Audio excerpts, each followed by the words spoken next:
One of the most exciting features of Shadowlands is the opportunity to interact with dead and lost characters or work of history, and I'm very excited to finally meet some of these heroes that we never actually saw in game. Here is my personal list of Warcraft characters that would like making an appearance in the next expansion. And the first of the list is without any doubt Anduin Lothar, the greatest hero of the Alliance and the reason why the Alliance even exists in the lore. He was the last of the Arati, the human tribe that under Thorin's rule united the rest of the tribes of humans, creating the first kingdom of Arathor. Lothar was a close friend to both Medivh and the Prince Lane, and during his underage, Lothar took service under the Storming Army, rising up to the rank of Supreme Commander of the Human Kingdom. He led the defense of Storming in the First War, at first able to fight back the Orcish horde, but when the war was turning against the Human Kingdom, he managed to save many lives, including Prince Varia, by retreating by sea to the northern kingdom of Lordaeron. Arrived there, with the help and influence of King Terenas, the First Alliance was formed, with Anduin Lothar as Supreme Commander of the Alliance, and with the young Paladin Turalyon as his second in command. During the final stages of the Second War, he led the charge to Blackrock Mountain, base of operation of the Horde at the time. During the battle, he was caught off guard from the rest of the army, forced to face the Horde war chief Orgrim the Mummer alone. The plan of the Orcish warlord was to destroy the Alliance morale by killing himself the Lion of Stormwind, but instead of falling apart, Turalyon took up the broken sword of his mentor and led the Alliance army to victory against the Horde. To remember the hero, a massive statue was built on the burning steps where Lothar fell.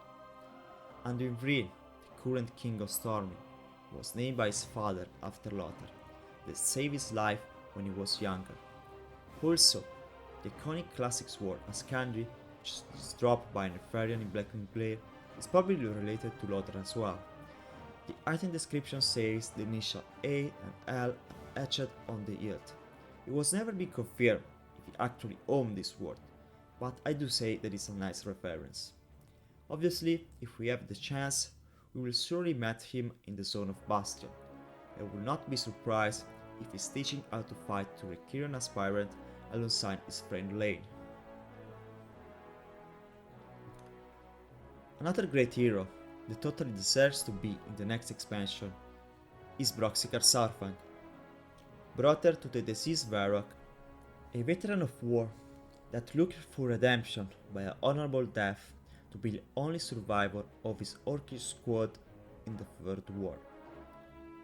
After the war, under the request of his warchief Thrall, he went investigating a magic anomaly that sent him 10,000 years ago back in time, during the events of the First Legion invasion of Azeroth.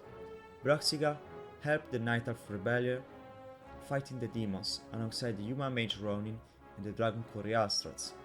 He gained the respect of many important Night Elf characters as Tyrande, Malfurion, Kurtalos, and Illidan Stormrage, and it's during the final stages of the war when he became a legend. Broxikar is remembered to have achieved a feat believed impossible for a mortal. During the last minutes of the fight, he decided to step alone into the portal, facing himself against Sargeras and his burning legion.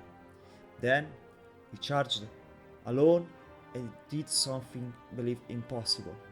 He's the only mortal to have fought Sargeras and even managed to inflict a wound to the legion leader before being cleaved in half by Sargeras' shattered sword. So I say he totally deserves to be in Bastion, due of his actions were fundamental to save Azeroth from the Burning Legion. We also have an in-game item reference as Lothar. In the Burning Crusade dungeon, escaped from Darnor Keep, it's possible to loot the Broxikar Ring of Valor from the Epoch Hunter on normal difficulty. Another great hero of the Horde that I hope to see in Shadowlands is Orgrim the Mummer. The treatment he had in Warlords is silly to say the least, to a character of his level. At first fighting us as we start questing in Talador, to turning against Backland with no character development at all, and dying in a way more synonymous for someone of a character that has such importance in the story. Knowing that we already met Drak and Maldraxxus, my safe bet is that Orgrim could be there as well. His ability to guide the Horde in the first and second war for sure had some impression to the Arbiter, and he can be a perfect fit to take a role of command in the Necrolord's military system. But also what I'm most interested to see is his reaction to the current state of the Horde. This Orgrim is the one of the main timeline, the one that appointed Thrall Warchief during the events before Warcraft 3. I really want to see what he thinks of what the Horde has become, and his opinion about the current events that is caused by Sylvanas, that was the last Warchief of the Horde, and if his character will help the player to get the favors of the Necrolords for the ones that want to join their covenant. So for now I talked about orcs and humans, but the next of the list is something bigger, way bigger, of gigantic proportion to say the least. The Spellweaver Malygos, leader of the Blue Dragonflight and aspect of magic. Malygos is one of my favorite characters in Warcraft, and like Orgrim, I'm not satisfied on how they treated him in Wrath of the Lich King. But to what realm of the Shadowlands could have been sent? My belief is that he finished in Revendreth, even if he started a worldwide war against all the magic users on Azeroth. He chose to do so because of all the terrible events that occurred to him and his dragonflight. First, the caused the extermination of his brood by the Elves of Tatooine that almost drove him crazy. After years and years trying to recover his sanity and also to recover his blue drakes, he was attacked in the Nexus, Sanctuary of Base, by the Nether Drakes brought from Outland by Trigosa. At the end of it, he decided to start a war against all the magic users because he believed that they were responsible to making the Legion comes to Azeroth the first time, and he believed that their responsible use of magic could have caused another Legion invasion as well, and so he decided to revert back the Nexus lane and converging them to the Nexus. But didn't he know that Azeroth had a Warsword inside, and doing that was actually making the opposite. It was going to destroy the Warsword and destroy the world as well. But he did not know, and this action he took them to all the grief and all the suffering he received. So I do say the total deserves an opportunity for redemption. And speaking of regrets, there is another character of minor relevance that could make an interesting appearance in Revendreth as well. I'm talking of Edwin Vancleef, the leader of the Defias Brotherhood. Vancleef is one of the most famous dungeon bosses in Vanilla, the leader of the Stonemason Guild of Stormwind, tasked to rebuild the city from the damage of the First War. But after finishing the job and asking for the right payment, it was denied by the Stormwind nobles, under the influence of the Black Dragon Onyxia. Enraged, he went to Westfall with the rest of the guild, and they plotted to take revenge on the city. And they would have succeeded if it was not for the Alliance heroes that ventured into the Deadmines and vanquished Vancleef and his forces. But why should he be in Revendreth? First, the regret that his death has left alone his only daughter Vanessa in the world, and for the actual discovery that he was manipulated all the time by Onyxia machination for taking control of the kingdom. Secondly, because as his past as a skilled stonemason, he surely is an interesting soul for the Ventir.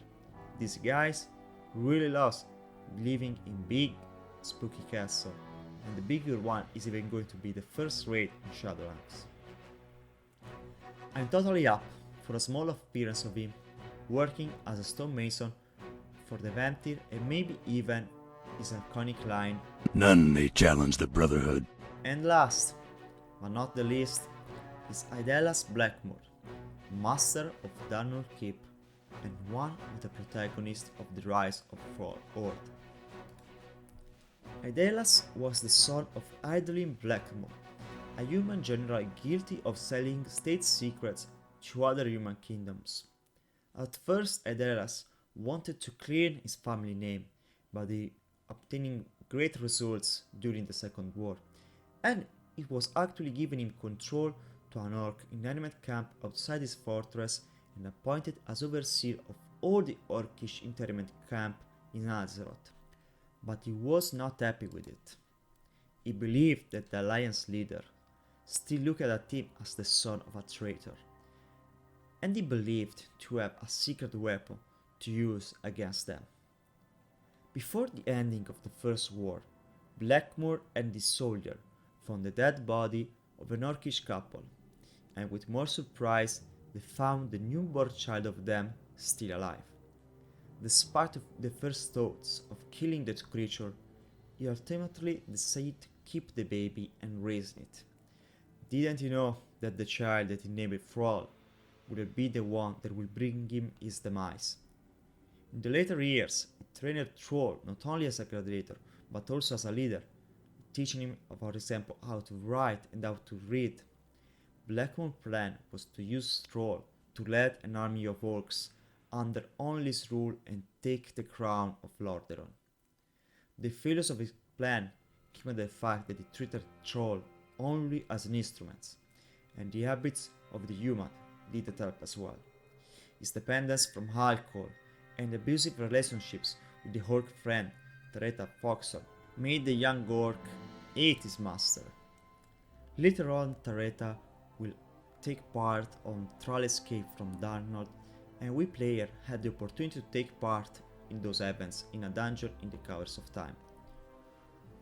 When Thrall came back with his newfound horde to rescue Tereta and the last orcs being trapped, the orc discovered that Idris knew of their friendship, showing to the young orc the severed head to the only person that was his friend during his childhood. And before being killed by Thrall, he taunted the young orc, telling that he was proud of what he had become, but it was not the last time when Thrall had to deal with the humans. During the events of Cataclysm, Thrall was ambushed by an alternate version of Blackmore, one that managed to overthrow King Terenas and became the King of Lordaeron, despite Thrall's death as a child. This alternate time version was sent from the Infinite Dragonflight to kill Thrall before he could hail the other aspect into defeating Deathwing. Without a doubt, I say that Blackmore will probably be in the mall. I'm really interested to see how the jailer treats the soul of a villain like himself. And these are my personal choices. And you, who would you like to meet in the next expansion? Let me know down in the comment section below. Thank you very much for watching, subscribe if you like my videos, and have a wonderful time.